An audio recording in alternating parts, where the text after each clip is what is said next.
관련 전문가분들이 또 진행을 해주신 부분도 있고 그래서 아마 전체적으로 이게 연결되거나 이런 부분들은 좀 어려울 수 있었을 거예요. 근데 일단은 좀 전체적으로 포천의 이제 뭐 역사나 뭐 인물까지 여기 좀 진행을 해서 그래도 저희 포천에 사시는 분들이 조금이라도 이제 지역에 대해서 알고 또 자긍심도 느끼고 우리 지역이 앞으로 또 역사문화적으로 어떤 이제 특징을 갖고 있고 이 부분들이 밑바탕이 돼서 조금 더 이제 포천이 발전할 수 있는 이제 걸음이 될 수 있는 뭐 그런 부분들이 좀 이제 성과가 아닐까 그렇게 좀 생각을 하고 있습니다.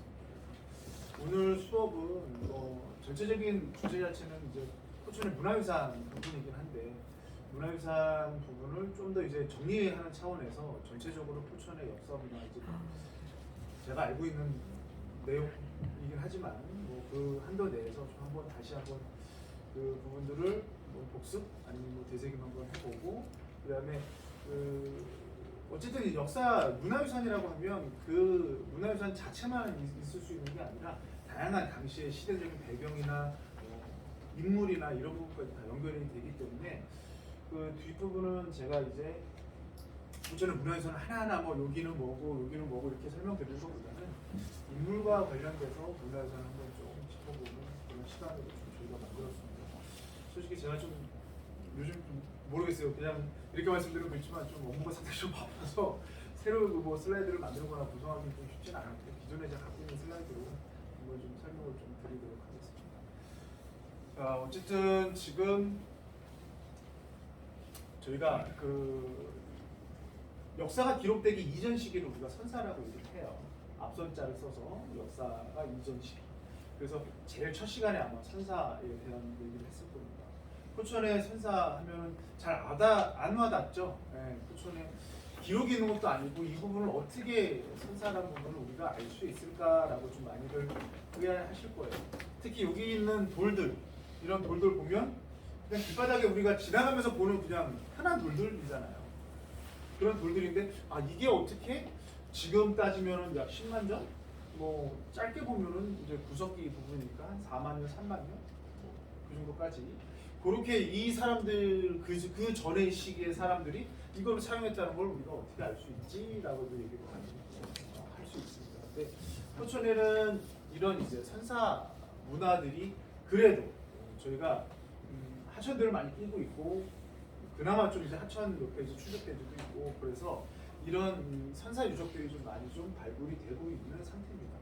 근데 우리가 이 선사 유적을 발굴하는 데 있어서 무턱대고 어느 지나가는 돌들 다 보는데 이거 약간 깨지구나 이러면 선사 뭐 유적이나 유물들 아니야? 부적기 유물들 아니야? 이렇게 얘기하실 수 있는데 이제 우리가 매장문화재라고 얘기를 해요. 매장 말 그대로 땅 속에 묻어 있는 건 중에 여기는 좀 이제 뭐 제가 그 슬라이드가 지금 있는지 모르겠는데 우리가 땅을 이렇게 파고 내려가잖아요. 땅을 좀 파고 내려가면 문화층이라는 게 우리가 발견할 수 있어요.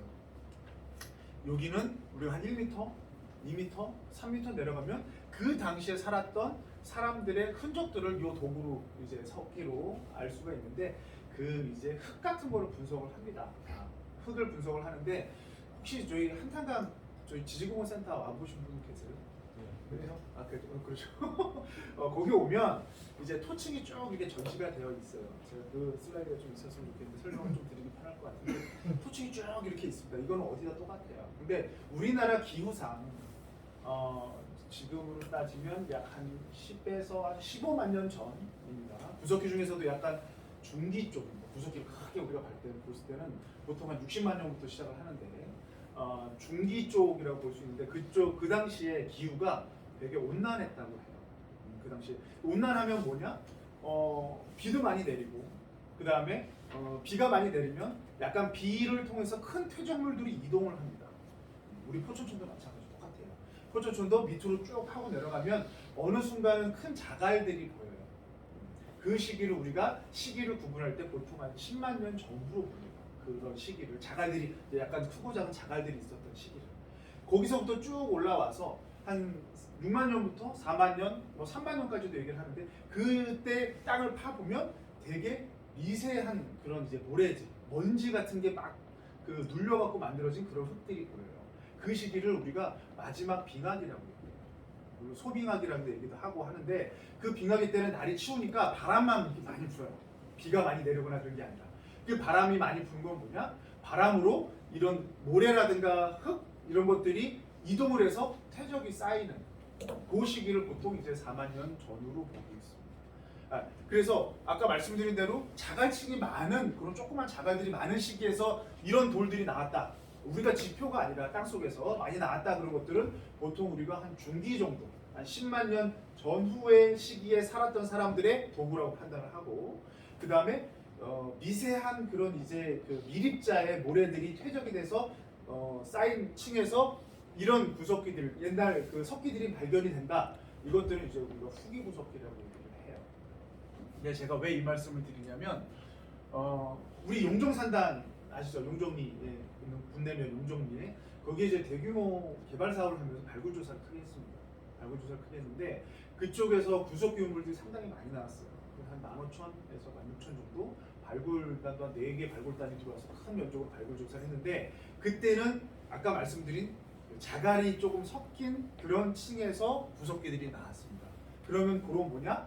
이거는 10만 년 이전이 된 그런 이제 사람들의 흔적이다라고 우리가 판단할 수 있는 거고, 한탄강을 보면 대부분 다 약간 미립질의 그런 이제 그 모래가 섞인 그런 이제 토층에서 그 지하 토층에서 유물들이 나온다. 그런 것들은 보통 4만 년 전후의 구석기 유물이라고 우리가 판단을 합니다. 그래서 포천의 대표적인 구석기 유물들, 이것부터 설명을 드리는데 제가 좀 건너뛰어서 설명을 했네요. 우리 이제 그 선사시대 중에 구석기하고 신석기 요 부분들은 혹시 조금 알고 계세요? 그러니까 돌을 가지고선 조금 두뇌가 발달되기 이전 사람들은 이거를 어떻게 가공을 했냐면 돌과 돌을 깨거나 돌과 뭐 딱딱한 뼈 같은 걸 깨거나 해서 돌을 문질러서 깨요. 그런 시기가 이제 우리가 타제석기라고 얘기하는 구석기. 그다음에 신석기는 우리가 마제석기라고 얘기들 많이 들어보셨을 거예요. 이거를 조금 더 발달돼서 내가 원하는 모양을 갈아요, 돌을.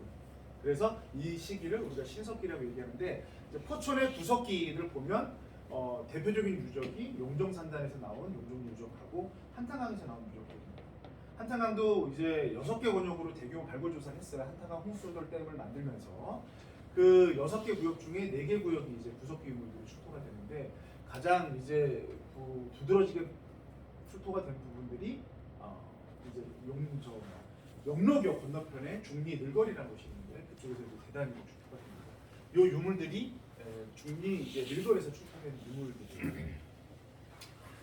그리고 이제 47번 국도 이제 확포장 공사를 하면서 포천 화대리, 일동면 화대리입니다.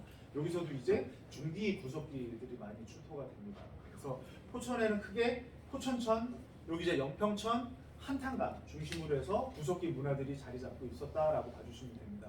근데 여기서 여기 말고 그럼 없어요 포천에? 라고 의문점을 갖고 계신 분들이 있을 거예요. 근데 아직 우리가 땅속을 조사를 안 해서 그렇지 군데군데 많이 있을 거예요. 이런 곳들은 우리가 발굴 조사를 했던 곳들은 대규모 발굴 조사를 하니까 그 대규모 발굴 조사를 하는데 전제 조건이 땅속에 뭐가 있는지 조사라는 게 이제 전제 조건이에요. 허가 전제 조건, 이제 문화재 보호법으로. 그래서 발굴 조사를 했는데 그 안에서 나온 거지. 우리가 지금 논밭이나 이런데 대규모 부지의 발굴 조사라면 어디서 나올지 모릅니다. 그러니까 현재까지 조사된 곳이 그렇게 크게 이렇게 분포를 한다라고 좀 봐주시면 될 것 같아요. 그런데 여기서 그러면 우리 포천의 구석기 유물의 특징은 뭐냐? 라고 또 의문점을 좀 갖고 있을 수 있고 생길 것 같은데, 이제 용정리라든가 뭐 한탄강 이제 구석기 유물들의 특징을 좀 말씀을 드리면, 용정리는 사실은 이제 유물들이 다량으로 출토가 됐지만 약간 이게 그 특징 잡기가 좀 쉽지는 않았습니다. 근데 한탄강은 상당히 좀 특징이 두드러지는 그런 유적이었어요. 여기도 이렇게 보시는 것처럼. 근데 그걸 좀 말씀을 드리면, 우리가 구석기 유물 하면은 뭐 가장 가까운 연천의 전곡선사 유적 많이들 아시죠? 전곡선사 유적. 거기는 뭐 아슐레형 주먹도끼가 나와서 그게 이제 뭐 아프리카라든가 유럽에서만 살고 있던 전유물이라고 그동안에 학계에서 조사가 됐지만, 이게 동아시아에서 처음 출토된 그런 이제 세밀한 뭐 완전 세밀한 건 아니고 어쨌든 주먹으로 잡고서 만들 수 있는 여러 면이 깎인 그런 이제 그 구석기라 그래서 많이들 이제 그 학계에서 주목을 했는데, 이 정독선사 유적 같은 경우는 약간 중기 구석기라고 보시면 돼요. 시기가 보통 한 조사하는 사람에 따라서 다르긴 한데 보통 30만에서 20만까지도 보고 있습니다. 물론 이제 어느 조사하신 분들은 그 정도까지 안 가, 10만 년 전후로 봐라고 하긴 하는데 이 시기를 어쨌든 중기 구석기라고 해요. 근데 그 석기 자체가 조금 큽니다. 정독선사 유적 박물관 가서 보시면 석기들이 조금 커요. 이렇게 손에 잡히고 손보다 좀 큰 석기들이 많아요. 그 이유는 뭐냐면 그만큼 그 당시에 가공 능력은 그 정도밖에 안 됐거든요. 근데 이 포천에서 출토된 한탄강의 구석기 유물들은 조금 다른 게 뭐냐면 되게 작아요. 석기들이 작고 되게 손이 많이 간 석기들입니다. 그건 뭐냐면 뭐 20만 년부터 한탄강 그 구석기 유물도 보통 4만 년 전으로 저희가 추정을 하는데 연대 분석을 하거나 그럴 때 그만큼 한 6만 년에서 한 10만 년 사이에 갭이 있잖아요. 그만큼 사람들이 이제 발달을 하는 거죠, 뇌가. 그러면서 내가 원하는 석기들을 조금 만듭니다. 근데 여기서 좀 또 하나 재밌는 부분은 뭐냐면 우리가 강가에 보통 보면은 짱돌이라고 얘기하는 돌들 많죠. 그냥 바로 우리가 지나가면서 발로 차는 돌, 뭐 짱돌이야 라고 하는 차돌 뭐 이렇게 얘기하죠. 차돌 그런 돌들이 많은데 이런 차돌 이제 흔히서 전문 용어로 하면 규암, 뭐 화강석 계열입니다. 화강암 계열인데 규암들이 많은데 이 돌들은 깨기가 쉽지가 않아요. 그래서 내가 원하는 돌 모양으로 안 깨집니다. 잘. 근데 이 한탄강 포천 쪽으로 이 사람들이 왜 올라왔냐면 포천 쪽에는 이제 종자산, 지장산을 구성하는 이 암석 자체가 암질 자체가 거기는 응해암이라는 암이에요. 저희 지식원센터 보시면 고인돌 1층에 고인돌 크게 설치된 거 있을 거예요. 그게 이제 우리가 응해암이라는 돌인데 이 응해암 자체는 화산이 폭발을 하면서 그 쇠설물들, 재라든가 아니면 이런 조그만 화산탄들이 응축돼서 모여서 만들어진 돌인데 요거는 속지 이제 그 강도는 세지 않지만 잘 깨집니다. 날카롭게 깨지고 내가 원하는 만큼 물르게 깨져요. 그러니까 조금 여기 보시면 요런 응이암인데 요런 건데 요 면 자체가 조금 더 날카롭게 깨집니다.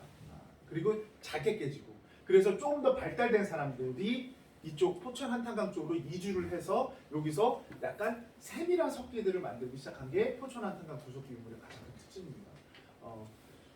와보시라는 거는 아니지만 그래도 포천에 사시니까 한번 오시면 저희 한탄강 지질공원센터 2층에 저희가 요 부분만 갖고 특별전을 지금 개최하고 있습니다. 기획전 개최하는데 좀 궁금하시면 와서 자세한 거를 좀 보실 수 있어요. 그래서 저희가 전시 타이틀도 인류 최초의 지질학자라고 해서 만들었는데 그건 뭐냐면 이 돌이 어떤 이 성분을 분석을 해서 이게 잘 깨지니까 전국 쪽에서 이쪽으로 이주해 와서 여기서 이제 구석기 문화가 계속 이제 발달이 되는 그런 이제 시초가 되는 게 이런 이제 뭐 지장산이라든가 종자산의 그런 돌감들이라고 좀 봐주시면 될 것 같아요. 그리고 하나 여기 보시면 요 돌 되게 생소하죠.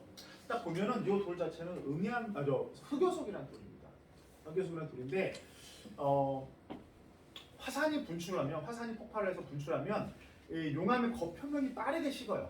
왜냐면 뭐 지도면에 나왔으니까 빠르게 식으면 그 자체 겉표면이 유리질로 좀 바뀝니다. 되게 날카로워져요. 그 돌입니다. 이제 석영이라는 흑요석이라는 돌인데 이 돌 자체가 그래서 백두산에서 많이 나와요. 백두산이 화산 폭발하면서. 근데 이게 지금 우리나라 학교에서 가장 많이 구석기 유물에서 출토된 게 한탄강입니다. 한탄강. 근데 이거 한탄강에서 출토가 됐는데 이게 유리질이다 보니까 겉표면 자체가 이렇게 날카로워요. 그러니까 우리 쉽게 말하면 맥주병, 뭐 소주병 이렇게 딱 깨면은 면 자체가 날카롭잖아요. 그런 것처럼 이렇게 날카로운 면이 만들어지는데 이걸로 이 돌로 못 가공했던 가죽이라든가 고기라든가 이런 것들을 가공을 할 수 있는 시기가 이제 됩니다. 그게 지금 포천 한탄강 쪽에서 가장 많이 출토가 됩니다. 이 그래서 저희 지질공원 센터 내에 저희가 지금 전시를 많이 하고 있는데 이런 것들을 그냥 쓰는 게 아니라 요게 나무라 그러면 나무에다 이렇게 꽂아서 쓰거나 칼도 만들고 그다음에 뭐 이런 뭐창 같은 것도 만들고 그런 이제 시기가 오는데 그 시기가 이제 포천 한탄강 구석기 시기라고 좀 봐주시면 될 것 같아요. 그동안에 이 유물들이 다 포천에서 출토가 됐는데 다 외부 기관이 있었습니다. 우리는 볼 수 없었던 그런 유물들이에요. 근데 저희가 지질공원 센터가 만들어지고 처음에 이제 기획 단계부터 이 한탄강 유물을 우리가 모아보자라고 해서 박물관 시설을 저희가 만들었어요. 그래서 저희 이 지구센터 지하 수장고에 요것들이 지금 현재 수집하고 있는데 현재 15,000 정도 지금 들어와 있습니다. 부속 유물 자체가. 그래서 그것을 저희가 이번에 처음 이제 공개를 해서 꺼내는 거예요. 그래서 한번 기회 되시면 포천에서 출토된 부속 유물들이 아 이런 특징들이 있고 아 이렇게 가치가 있는구나 한번 좀 보실 수 있을 것 같습니다. 그 다음에 이제 신석기 쪽을 좀 보면 아까 말씀드린 것처럼 신석기라고 하면 신석기는 그 이제 돌을 갈았다고 얘기했잖아요. 그걸 갈아서 이제 씁니다. 그만큼 이제 조금 더 발달된 사람들이 이제 나오는데 돌을 갈아서 물론 이제 돌도끼도 만들지만 화살촉 같은 걸 많이 만들어요. 사냥을 하기 시작합니다. 그리고 신석기 시대부터 우리가 이제 농사를 짓기 시작을 해요. 농사를 짓기 시작하는데 농사를 지면은 우리가 어디가 좀 살기 좋겠어요? 농사 짓기 가장 좋은 땅이 어디겠습니까? 농사 지으면 뭐가 필요하죠? 물 필요하죠. 네. 그러면 물 필요하니까 어디로 갔을 것 같아요? 강가로 갑니다. 해안가로. 그래 우리 하천변으로 많이 가는데 한탄강은 솔직히 이제 신석기 쪽은 발달이 많이 안 돼 있어요. 왜냐면 수직적으로 이렇게 돼 있으니까 물을 길어서 올라오기가 쉽지가 않아요. 바로 이렇게 하천이 있지만 물을 길러서 오기 쉽지 않으니까 신석기 문화가 지금 발굴조사 했지만 조금 일부 나오지 신석기 문화가 많이 나오진 않아요. 근데 신석기 문화가 그럼 어디서 많이 나오냐? 지금까지 발굴된 조사를 토대로 보면 영평촌 쪽에 나옵니다. 영송리 선사의 유적이라는 이제 그 경기도 기념물로 지정되어 있는데 그쪽에서부터 신석기 문화들이 쭉 이렇게 발달이 돼서 삼국시대까지 유물들이 출토가 돼요. 앞서 말씀드린 대로 전제 조건은 우리가 발굴 조사를 한 것만으로 본 거지 포천 청평을 발굴 조사 쭉 해버리면 거기서 어마어마하게 나올 줄 몰라요. 예, 근데 지금 집들도 있죠. 뭐 다양한 이제 시설들이 있으니까 그것들을 저희가 지금 조사를 못하는 것뿐이지 조사가 되면 다양한 이제 문화들이 많이 나옵니다. 그 중에 가장 큰 전제 조건은 하천변. 그리고 하천변에 조금 어느 정도의 토지를 확보를 해줘야 농사를 질 수 있으니까 그런 구역 같은 경우는 어쨌든 신석기 유물들이 많이 나올 수밖에 없는 구조다라고 보시면 될 것 같고 특히 포천에서는 아직까지는 영평촌 쪽에서 신석기 유물들이 많이 좀 나왔다라고 봐주시면 됩니다. 자, 그래서 이런 이제 그 농경 문화들이 좀 많이 좀 발달하게 되는데 어쨌든 신석기 문화부터 시작을 해서 청동기까지 쭉 이제 이어질 거예요. 청동기 문화부터 가장 이제 큰 특징은 우리가 뭘 볼 수 있냐면 부족 생활을 합니다. 서로 끼리끼리 모여 사는 이제 시기가 이제 청동기 시기예요. 청동기 시기의 대표적인 문화유산이 혹시 아세요? 무덤. 네, 고인돌이 청동기 시대의 가장 대표적인 문화유산인데 포천에 고인돌이 꽤 많은 편이에요. 어디 있는지 좀 아세요? 가산에 금연리 있죠. 그 다음에 자장리에도 있죠. 그 다음에 수입리에도 있고요. 한탄강에서도 나왔습니다. 그래서 이 포천에 이것도 뭐 전제 조건으로는 지금 개발된 데 뭐 돌 이거는 매장문화재는 땅 속에 있으니까 우리가 잘 모르잖아요. 근데 돌은 딱 보여요. 지상에 있기 때문에. 그래서 돌 필요한 거 그냥 갖다 쓰면 되거든요. 그래서 많이 없어졌어요. 사실은 이 고인돌 자체가. 한 번은 제가 이제 문화재 담당을 할 때였는데 육군단 옆에서 고인돌이 이제 출토가 됐다고 신고가 왔어요. 고인돌 같다고. 그래서 이제 그 당시에는 지금 이제 연세대학교 교수님 계신데 세종대학교 그 당시에는 세종대학교 사학과 하무식 교수님이 고인돌 우리나라의 최고 권위자세요. 그분을 이제 급히 모셔가지고 이제 갔습니다. 육군단 옆쪽으로. 그러니까 육군단에서 자장이 쪽이 아니라 육군단에서 갑자기 그쪽 이름이 생각이 안 나요. 여기 선단동 말고 저쪽 이제 포천동 밑에 그 동 이름 동 가만미? 동계도. 아니 저기 육군단에서 포천동 사이에 그 어려운 동 죄송합니다. 제가 저쪽에 한 생각만 있다 보니까 여기 지금 갑자기 생각이 나. 어령동 쪽, 어령동 부간 쪽인데 거기에서 고인돌이 나왔다고 그래서 근데 딱 보니까 고인돌의 가장 큰 특징은 위에 지석이잖아요. 넓은 이제 판석이잖아요. 딱 보니까 저도 고인돌 같아요. 그런데 요분은 이제 전문가 보시니까 딱 보더니 위에 밑을 보더라고요. 땅을 좀 파보더니 매장됐을 것 같지 않다고 그러시더라고요. 그러니까 그런 이제 고인돌들이 이제 여러 개 있었을 거예요. 여러 개 있었을 텐데 우리가 지금 뭐 문화재로 지정된 거는 금연리 고인돌이 이제 대표적이죠. 그런 고인돌하고 여러 가지 고인돌이 있는데 요거는 제가 뭐 요 얘기들은 그 전에 아마 했을 거니까 제가 요점만 문화 유적으로만 연결된 요점만 좀 말씀드릴게요. 요거는 좀 말씀드렸으니까 요런 그 조그만 석기들이 많이 나옵니다.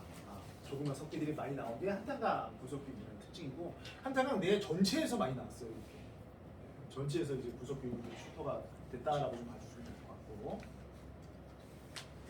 금연의 고인돌 여기 보이시죠? 경기도 문화재 자료로 지정이 되어 있습니다.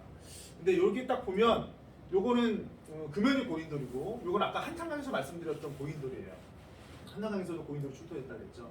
한탄강 고인돌인데 차이점이 뭔지 아시겠어요? 딱 봤을 때. 딱 봤을 때. 받침대. 그렇죠. 여기 보면 요 돌받침 있고 여기는 그냥 땅 속에 여기 그냥 땅 위에 그냥 서 있는 것 같잖아요. 네, 그런 이제 형태인데 요거는 우리가 흔히 얘기하는 탁자식 고인돌입니다. 한강 이북에서 주로 발견된 고인돌 형태예요. 그래서 강화 가면 요 고인돌이 이제 많이 있습니다.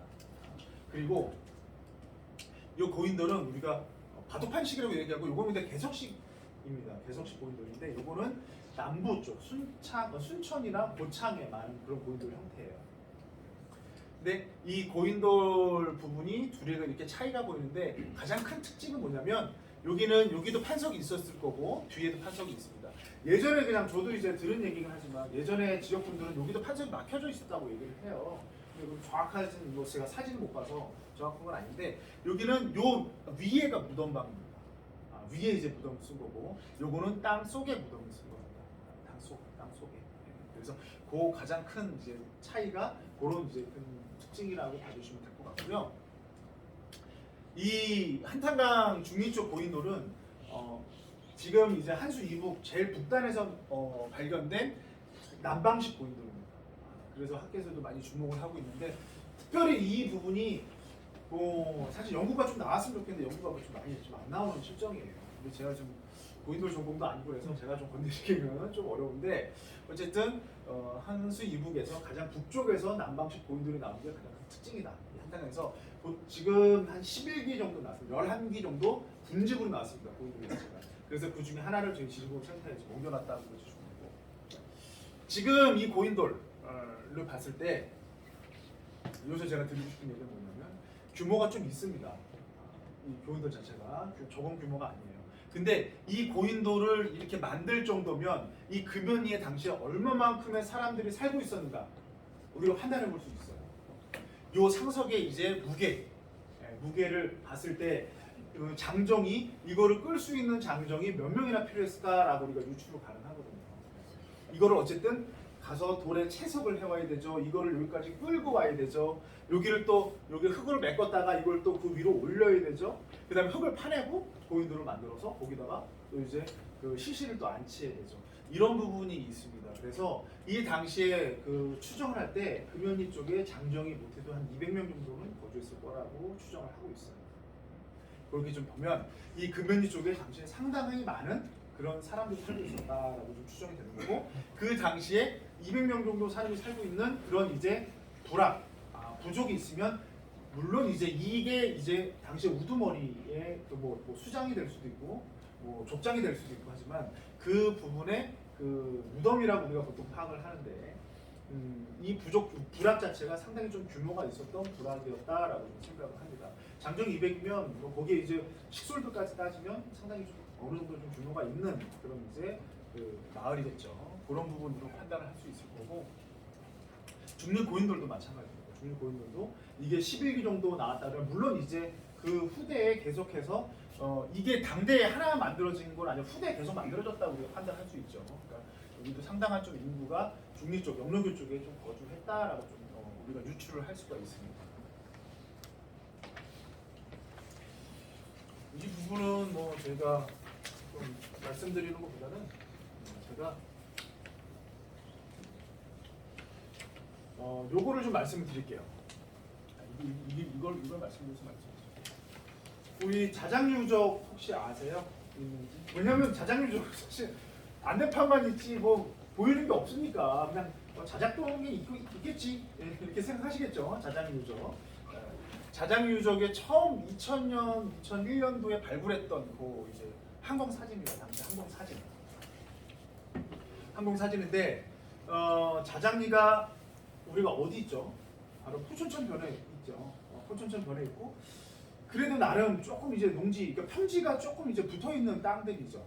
그러다 보니까 여기 이제 집단 이제 포천에서 집단 불악이 만들어지면서 거주를 했던 곳이라고 지금 추정을 합니다. 우리가 18세기에 만들어진 포천의 견성지라는 사찰 읍지가 있어요. 사찰 읍지에 그 자작동을 포천의 구읍이라고 표현을 합니다. 지금 구읍은 군내면이죠. 근데 그 당시에는 군내면이 신읍이고죠. 자기네 그 관청이 관아가 있었던 곳이니까 그 당시의 사람들, 조선시대 사람들이 봤을 때 포천의 옛날 도읍이 어디였냐면 자장리였어라고 얘기를 해요. 그런 기록도 남아 있습니다. 그래서 여기를 딱 보니까 요만큼만 발굴 조사를 했는데 예사롭지 않네요. 요것들이 다 이제 당시에 출토된 집자리입니다. 출토된 건데 심상치가 않아요. 보니까 요게 좀 되게 크네요. 딱 보니까 되게 커요. 집자리 자체가. 요게 이제 그 수직으로 잘랐을 때 23m가 나옵니다. 집자리 하나가 23m. 지금 23m면 지금도 작은 집 아니죠. 그냥 가정집이라고 생각 못하죠. 그 당시에 흔히 얘기하면 관청이랑 여기에 군장이 살았던, 군장이 지냈던 그런 곳이라고 추정이 돼요. 그렇게 이제 발굴조사 보고서가 나왔습니다. 그런데 여기서 더불어서 뭐가 나왔냐면 여기 보이는 이게 뭐냐면 통영기대라는 거예요. 그러니까 그릇받침입니다. 쉽게 말하면 요거 하나만 쓰는 게 아니라 여기 위에다가 이제 그릇을 올리는 거예요. 그릇을 올려서 움푹 이제 들어간 게 그릇을 받치는 이렇게 받치는 건데 요게 지금 어디 있냐면 국립국악박물관에 전시가 되어 있습니다.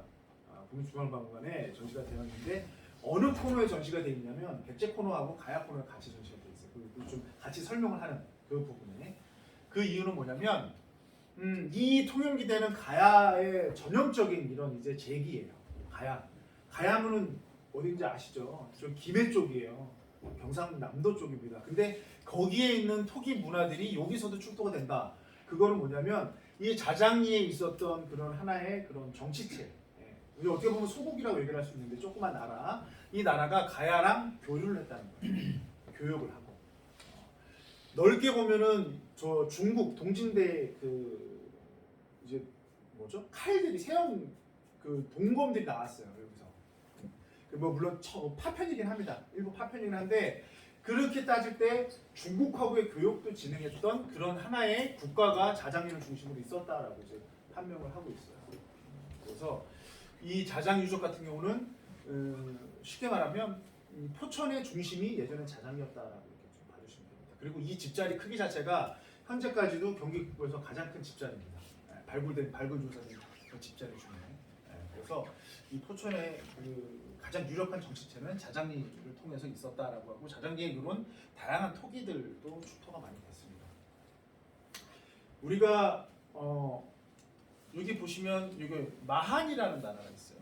변한 진한이라는 나라가 이렇게 있는데 우리가 고구려 백제 신라가 만들어지기 이전 시기의 형태가 이렇게 됩니다. 여기는 이제 중국 한나라가 점령했던 한사군이라는 곳이 있었던 곳이고 이렇게 이제 마한진한 변환인데 이걸 우리가 삼한이라고 해요. 마한진한 변환. 그래서 삼국이 만들어지기 이전 시기. 그래서 우리가 보통 원삼국 시기라고 얘기를 하고 삼한 시기라고 얘기를 하는데 발굴조사 하시는 분들은 원삼국 시대라고 얘기를 하고 역사하시는 분들은 삼한 시대라고 얘기를 합니다. 아직 정립된 건 없어요 우리나라에서. 근데 이 마한진한 변환이 있는데 이 마한이 우리가 잘 아는 백제가 성장하면서 백제가 되는 거고 이 변환이 가야가 되는 거고 진한이 신라가 됩니다. 근데 이 마한에는 54개의 소국이 있었다고 해요. 54개 소국 조그만 나라들인데 백제도 지금 한강 중심으로 풍납토성하고 이제 몽천토성 있는 쪽으로 중심으로 조그만 나라였습니다. 백제국이. 근데 거기 이북의 제일 끝자락에 자장리를 중심으로 해서 만에 54개 소국 중에 어느 나라인지는 저희가 판명이 안 됐습니다. 기록이 없기 때문에. 근데 그 중에 제일 끝자락 경계선에 있었던 나라가 자장리를 중심으로 나라가 하나 있었다라고 지금 거기까지는 추정을 하고 있습니다. 그렇게 좀 보시면 되고 이 백제가 세력을 성장을 하면서 이 마한을 통일을 통일처럼 이제 영역을 확장을 하면서 54소국을 확장을 하면서 연맹체를 만든 게 백제라고 보시면 돼요. 여기까지 쭉 이렇게 만드는 게. 근데 그 시기에 백제가 확장하던 시기에 포천이 이제 백제 영역권에 이제 든다고 보시면 됩니다. 그게 이제 4세기에서 5세기 사이라고 보시면 돼요. 그때 우리가 잘 아는 근초고왕 때라고 보시면 됩니다. 백제 근초고왕 때. 근데 그때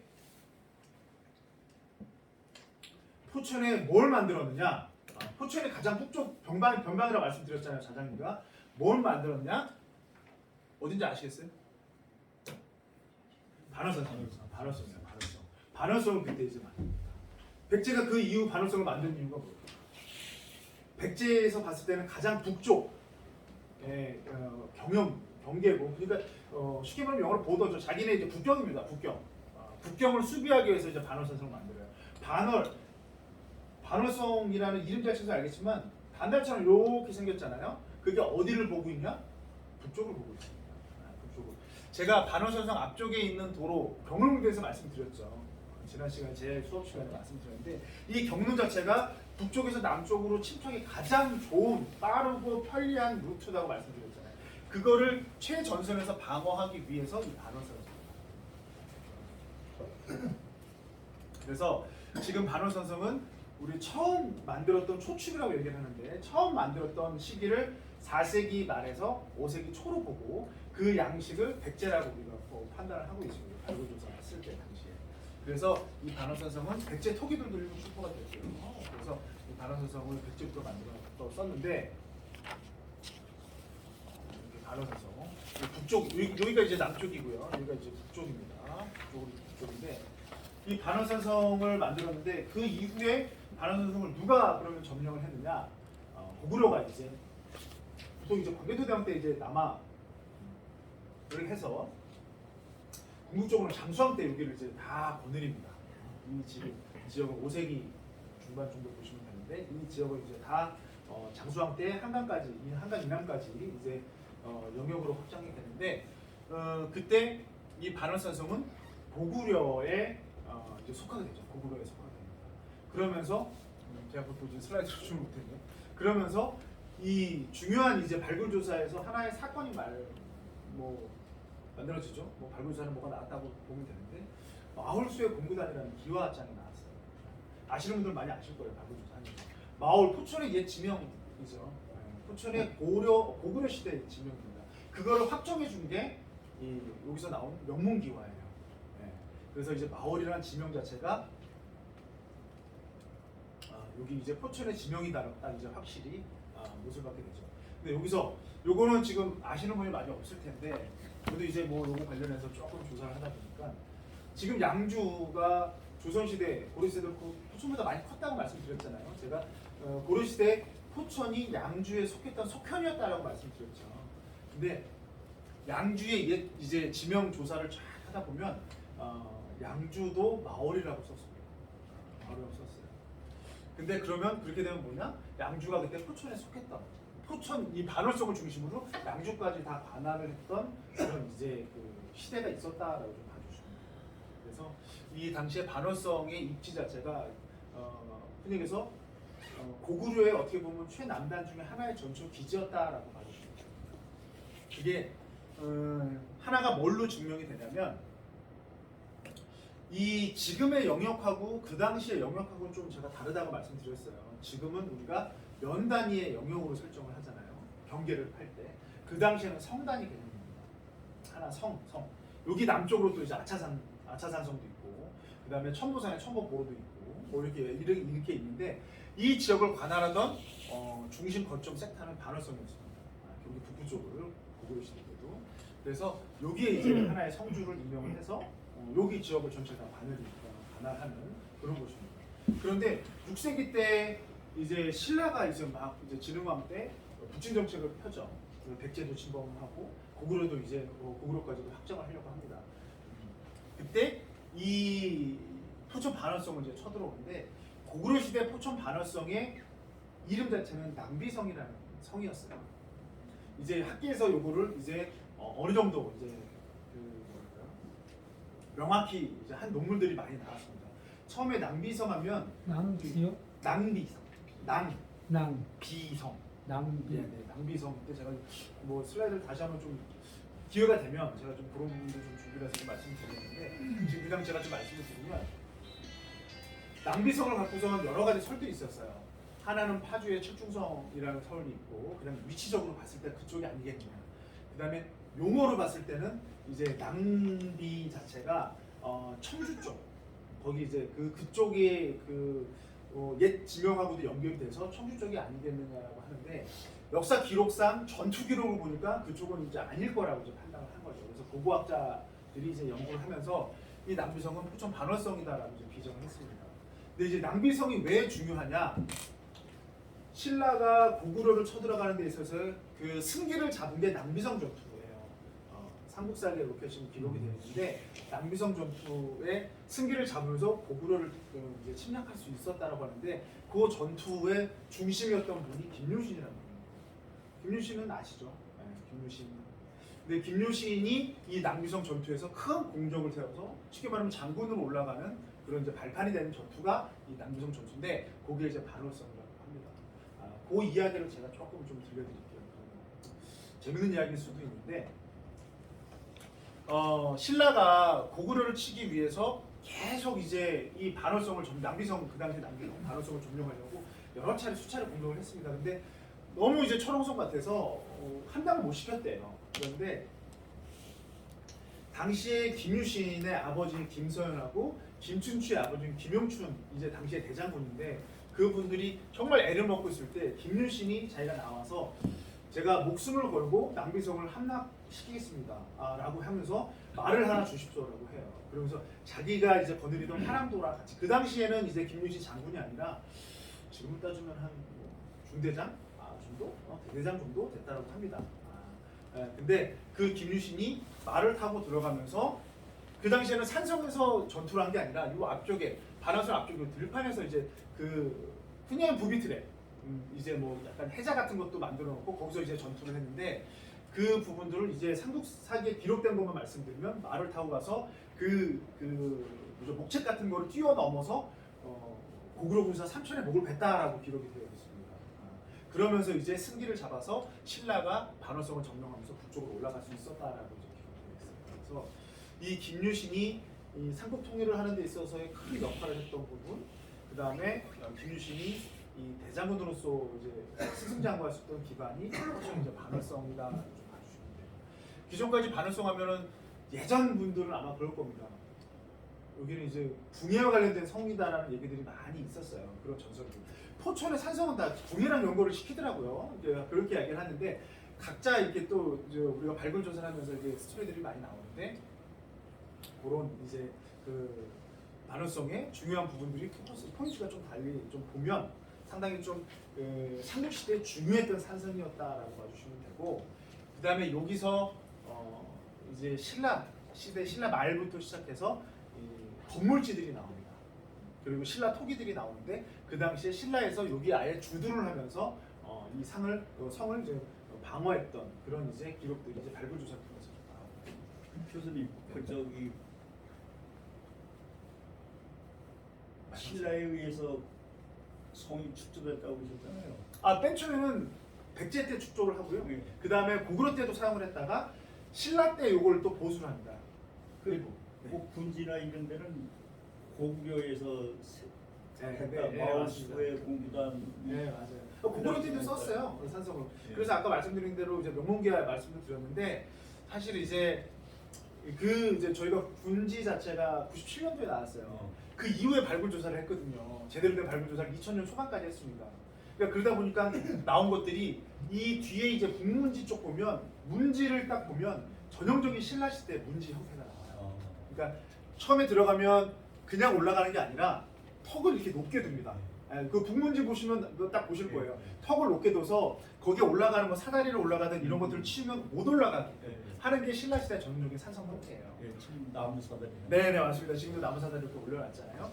그런 부분들이 이제 신라 시대 형태고 군데 각 시기별로 형태가 나와요. 남문 같은 경우는 이제 조선 시대 형태도 많이 나와요. 왜냐면 조선 시대 광해군 때 제가 그때 말씀드렸다시피 그 이제 그래서 뭐 청나라 침입에 대비하기 위해서 반월성을 또 수축했다, 여기다 도읍을 만들었다 말씀드렸잖아요.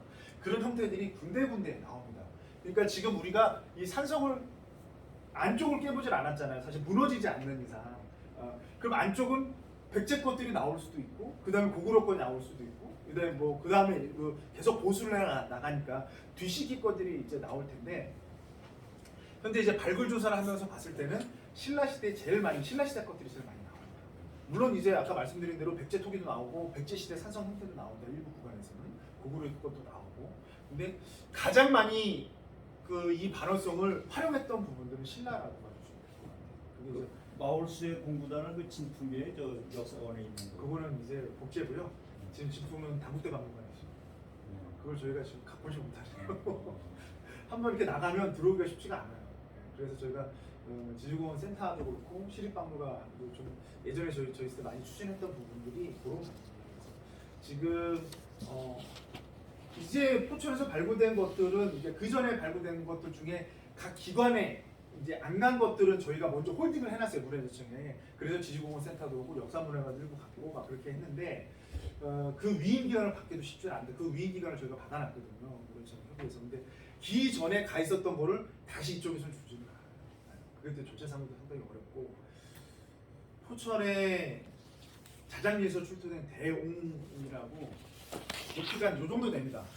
요 정도 되는데 이게 온감면을 썼는지 그거는 아직 이제 정확히는 지금 판단은 안 되는데, 온감면은 또 이제 가야 쪽, 이제 남쪽 지방, 아까 말씀드린 이제 마안이라든가 저쪽 충남이나 경상도 쪽의 무덤 형태이긴 합니다. 근데 이게 제 키 한 150cm 정도의 공간이 나왔는데 그게 이제 경기도 박물관에 전시가 되어 있어요. 그러니까 그런 것들은 쉽게 이렇게 넘어오기가 쉽지가 않습니다. 그래서 저희도 최대한 이제 이런 부분들, 포천의 역사문화 부분들을 저희가 좀 더 발전시키고 이런 부분들을 좀 자긍심도 느끼고 시민들이 또 알고 외부인들을 알게 하기 위해서는 이런 작업들을 계속 또 저희가 해 나가야 된다고 보시면 될 것 같아요. 어쨌든 이제 반월성 부분은 좀 그렇게 됐고요.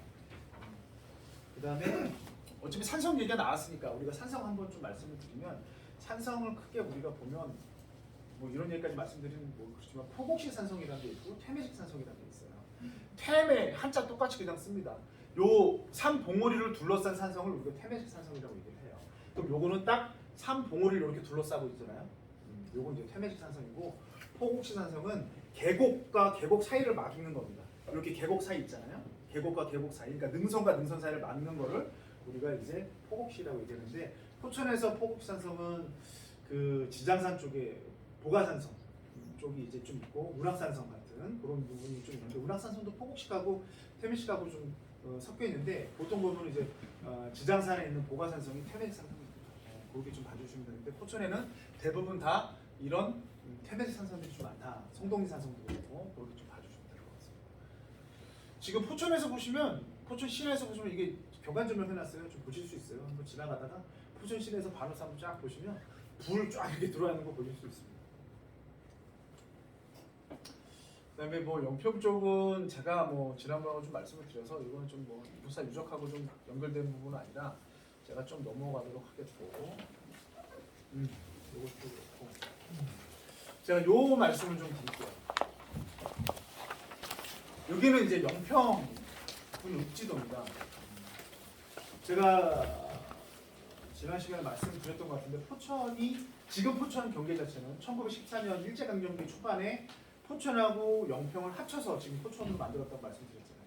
그리고 그때 포천도 군내면에 있던 그 청사를 신읍동으로 이전해 와서 신읍동이 이제 새로운 어떻게 보면 다운타운이라고 얘기하는 그런 이제 집단 이제 거주지, 관청 소재지가 됐다라고 봐주시면 되는데, 이 영평 자체는 현재 지금 영평초등학교 통폐합이 되긴 했지만 영평초등학교 중심으로 있었습니다.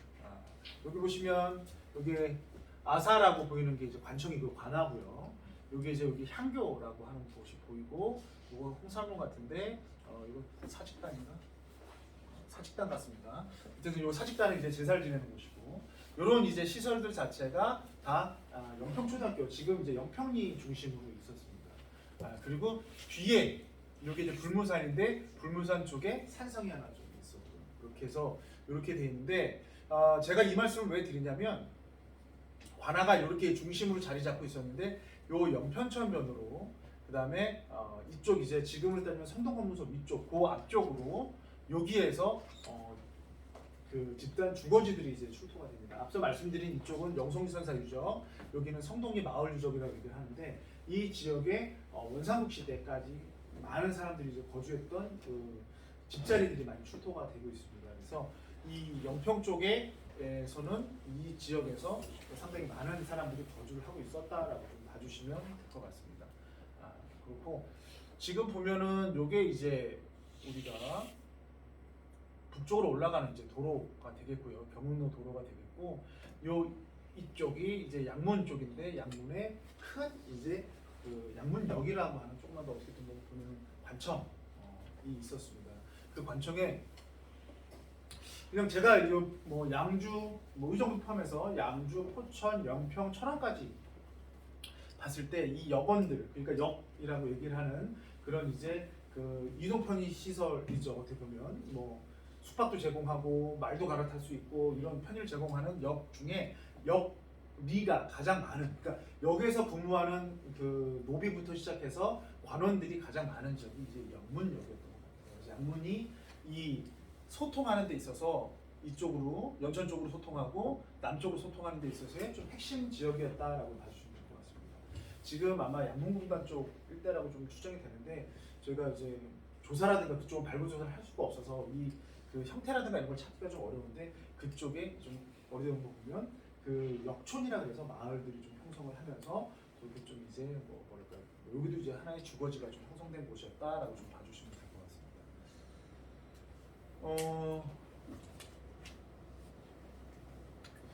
요거를 좀 말씀드리고 그런 지역을 좀 말씀드렸던 거니까 그 다음에 이 포천에 보면 포천에도 이제 포천 여기가 이제 옛날 부읍이죠. 그 뒤에 이제 반월성이 있고 이쪽에 이제 왕방산하고 해룡산 요게 이제 왕방산일 거고 요게 이제 해룡산일 겁니다. 이렇게 좀 들어가 있는데 우리가 포천에 제가 조금 이제 포천에서 이런 이제 뭐 문화재 담당이나 이런 거 좀 하면서 좀 궁금했던 점이 좀 있어요. 그 뭐 중에 뭐가 제일 궁금했냐면 포천에 생각보다 사찰이 많이 없어요. 전통 사찰 쉽게 말하면 지금 이제 있는 사찰들 말고 예전부터 있었던 사찰들이 많이 없어요. 그게 좀 가장 의문점이었는데 하나 있던 게 지금 이제 왕산사라는 사찰이 왕방산에 하나 있고 그 다음에 일동레이크 안에 원동사라는 사찰이 하나 있었는데 그거는 이제 없어졌어요.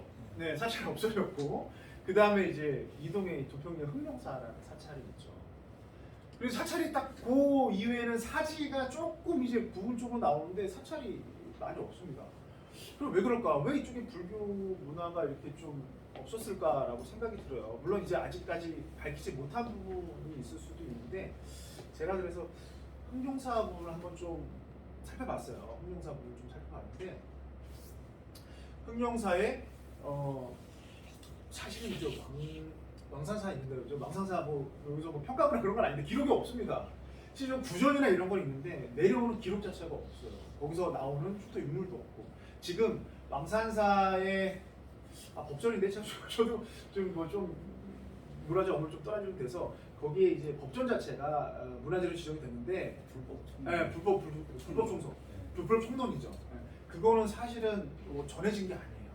여기서 좀 들여오신 건데 이게 워낙 이제 희귀하고 그래서 문화재로 지정이 된 거고 원래는 이제 전통 사찰하면 그 안에서 내려오던 문화재라든가 이런 게 좀 있어야 되거든요. 기록 자체가. 근데 흑룡사는 찾아보니까 조금 이제 기록들이 좀 나오더라고요. 그래서 흑룡사 얘기를 조금 해드리면 불교 부분에 있어서 흑룡사가 이제 그 도선이라는 분이 이제 흑룡사를 만들었다고 해요. 근데 흑룡사 이 도선이라는 분 자체는 신라 말에서 고려 초 사이입니다. 그때까지 사셨는데 지금은 없습니다. 지금은 없는데 일제강점기 때 철불이 흑룡사에 2기가 있었다고 해요. 그게 이제 일제강점기 조사 기록 보고서에 나오더라고요. 그게 이 국립박물관에 기증을 했다고 하는데 그 당시에 즉 국립박물관에서 넘버링 번호 자체가 사실 조회가 안 돼요. 어디 있긴 있는데 하도 많으니까 유물이. 근데 이제 포천에 출토된 거라고 해서 일제강점기 때 이거를 이제 그 국립중앙박물관에 기증했다라는 기록 자체가 나오는데 그 철불이 도금을 한 철불이었다고 발굴 조사 그 보고서상에 나옵니다. 그 부분이 가장 중요한데 이 철불이 우리가 딱 봤을 때 그 조사했던 사람 했던 분이 이거는 약사 열애상이다라고 이제 해요. 약사 열애상. 우리가 이동면 도평역 보면 약사 계곡도 있고 있잖아요. 예, 그러니까 그 지역이 약사열애를 모셨던 지역이다라고 이제 추정이 될 수 있는 부분이 거기서부터 쭉 이제 나오는데, 저도 불교 부분은 사실은 제가 뭐 그쪽에 뭐 조예가 있거나 그런 건 아니라서 정확히 말씀드릴 수는 없는데, 제가 좀 요거 말씀드릴 건 뭐냐면, 당시에 도성국사가 이 금으로 도금된 철불 2개를 제작을 했던 이유 자체를 좀 말씀을 드리려고 하는 거예요. 그 당시에 이거를 만들려면 상당한 그 공력이라든가 그 재정적인 부분이 필요하잖아요. 이 철불을 만들려면. 근데 이 분이 이 철불을 이제 그 뭐랄까요? 시주라고 하죠. 보통 우리가 많은 포천 전적에 이제 시주를 이제 받았다고 합니다.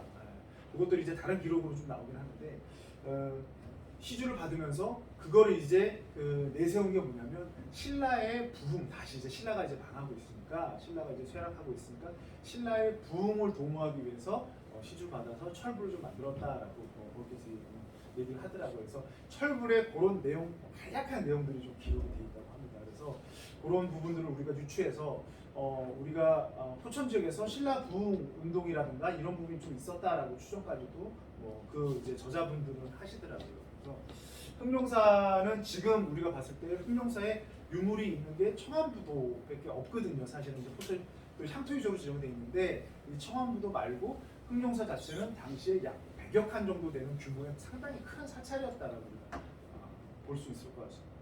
지금은 동선사의 말살로 돼 있는데, 그 당시에는 아예 이제 포천 지역을 전체적으로 관할하는 그런 이제 큰 대규모 사찰이었다라고 볼 수 있을 것 같아요. 그래서 포천에 지금 불교가 이렇게 쇠락한 이유를 저도 아직 좀 모르겠지만, 어쨌든 그런 포천에도 불교가 융성했던 시기가 좀 있었다라고 좀 봐주시면 될 것 같고, 그냥 뭐 단편적인 얘기로 봤을 때는 어쨌든 이제 고려 시대의 포천은 약간 변방이라고 말씀드렸잖아요. 개성에서 좀 멀리 떨어진 변방이었잖아요. 네, 그런 곳이었는데, 조선 시대 들어오면서 이제 우리가 억불 숭유 뭐 이렇게 뭐 얘기도 할 수 있는데, 불교를 좀 억압하고 유교를 숭상하자, 그런 정책이라든가 그런 뭐 유림들, 이 지역의 유림들을 통해서 뭐 불교가 좀 쇠락하지 않았나라고 추정을 해볼 수 있습니다. 근데 지금 이쪽에 있는 해룡산, 참벨리 골프장 있는 곳 혹시 아세요? 참벨리 골프장에서 해룡산 사지가 출토가 됐어요. 근데 이제 그 부분이 너무 그냥 초속 하나만 나와서 이거를 이제 문화유산에서 판단할 때 이것까지는 좀 이제 보존하거나 하기는 좀 무리가 있다 그래서 이제 골프장 건설하는 거 승인을 좀 문화유산에 해줬는데, 어쨌든 이제 해룡산라는 좀 사찰이 좀 있었다라고 좀 그런 기록이 좀 나오고 있습니다. 그래서 포천에 보시면 그런 이제 형태의 유적들이 좀 지금 우리가 눈에 보이지 않는 그런 이제 유적들이 좀 있었다라고 봐주시면 될 것 같고, 그 다음에 이제 포천 이제 관아가 있는 곳에 우리가 그 향교랑 이런 이제 부속 시설들이 좀 있죠. 혹시 포천 국내면사무소 건너편에 재작년부터 시작해서 혹시 발굴조사했던 거 혹시 보신 분 있으신지 모르겠어요. 그쪽에 이제 공장 허가가 들어왔는데, 문화유적 분포지도상, 그러니까 저희가 유추해 볼 때 포천 관아 근처면 땅을 보면은 그 당시에 뭔가 좀 이제 건물 형태라든가 이런 게 나오지 않았을까라고 좀 추정을 해서 발굴조사를 명령을 했어요. 그 이제 그 공장 이제 인허가 들어온 분한테. 그래서 이분 난 돈이 없다, 난 못한다 그러셨는데, 안 하면 이제 허가가 안 나니까 그 초반에 이제 그 표본조사, 시구조사 전체 면적이 10% 정도만 이제 조사를 했습니다. 그런데 바닥에서 초석들이 막 나와요. 그래서 공사 쪽 뭐 인허가 취소하고 문화재청에서 이제 예산 지원을 받아가지고 그 지역을 조사를 했더니 당시에 객사 형태가 좀 나왔던 것 같아요. 그러니까 당시에 관청은 지금 국내면사무소 자리라고 추정을 하고, 그쪽에서 여기 오는 손님이라든가 이제 여기를 지나가는 뭐 이제 그 약간 당시에 사대부들이 묵었던 그런 곳이 거기서 이제 출토가 됐습니다. 초성이라 그래서 거기를 긴급히 문화청에 예산을 들여서 포천 시민도 좀 그렇긴 하지만 그걸 매입을 해가지고 보존 조치를 좀 시켰어요. 그러니까 이 군내면사무소 근처에서는 상당히 좀 많은 그런 이제 당시에 그 흔적들이 좀 나올 수 있는 가능성이 좀 개연성이 크다라고 보시면 될 것 같습니다. 역으로 따지면 이 지역은 개발이 어렵다고 볼 수 있는 그런 이제 곳이라고 보시면 될 것 같아요. 이 부분은 뭐 제가 지난번에 좀 말씀을 드렸던 부분이라 좀 생략을 하고 그러니까 시간이 좀 이제 시간 좀 다 됐으니까 이걸 좀 말씀을 드릴게요. 포천의 이제 뒷부분이 포천의 이제 인물과 관련된 내용입니다. 포천의 인물과 관련된 내용인데 포천의 인물도 상당히 많죠. 제가 여기서 어느 분 하나 딱 찍으면 그 부분만 포천의 인물이냐 할 정도로 포천의 인물들이 많죠. 뭐 이유가 뭐 여러 가지 이유가 있겠지만 어쨌든 뭐 서울의 근교에 있었던 부분도 있고 그 다음에 사패지라는 곳이 있어요. 사패지라는 곳이 이제 왕이 이제 하사해서 그 지역을 니네들이 땅을 좀 줄 테니 공국을 세웠으면 그 지역에 좀 땅을 하사할 테니까 이 지역을 관할하라 하는 사패지가 좀 있고 그 다음에 이제 선역을 만들어서 그 지역에 계속 이제 사시는 분도 있고 여러 부분들이 있는데 포천에 어쨌든 많은 분들이 이제 내려와서 살게 됩니다. 근데 조선 초기까지 이제 조사할 때 포천에 이제 집성촌 내가 포천의 성씨를 계속 이게 물려받아서 여기서 대대손손 살았던 분들이 집성촌 조사가 많이 안 나와요. 보통 이제 한 3개 가문에서 뭐 4개 가문, 많게는 5개 가문까지 보기도 하는데 그 정도밖에 안 됩니다. 집성촌 자체가. 근데 조선 이제 중기로 내려오면서 여기에 집성촌들이 많이 이제 생기게 되죠. 그거는 뭐냐면 이쪽으로 이제 내려와서 사시는 분들이 많아졌다라고 좀 봐주시면 됩니다. 근데 그분들 중에 특히 이제 뭐랄까요? 그 이름 있는 분 중에 글을 잘 썼던 그리고 글씨를 잘 썼던 분들이 상당히 좀 많이 있어요. 여기는 이제 그 이릉군 저기 양문에 있는 이릉군 요 아시죠? 선조의 아들입니다. 이릉군의 아들이에요. 남성군 이후란 분인데 글씨를 정말 잘 썼습니다. 지금 조선 후기로 뭐 한정한다면 거의 최고 명필이라고 지금 칭송을 받고 최고 문장가라고 칭송을 받고 있어요. 요거는 이제 이릉군 신도비인데 이릉군 신도비를 남성군이 이렇게 썼습니다. 근데 이 한글 자체도 이제 남성군이 썼다라고 하는데 이릉군 묘산비예요.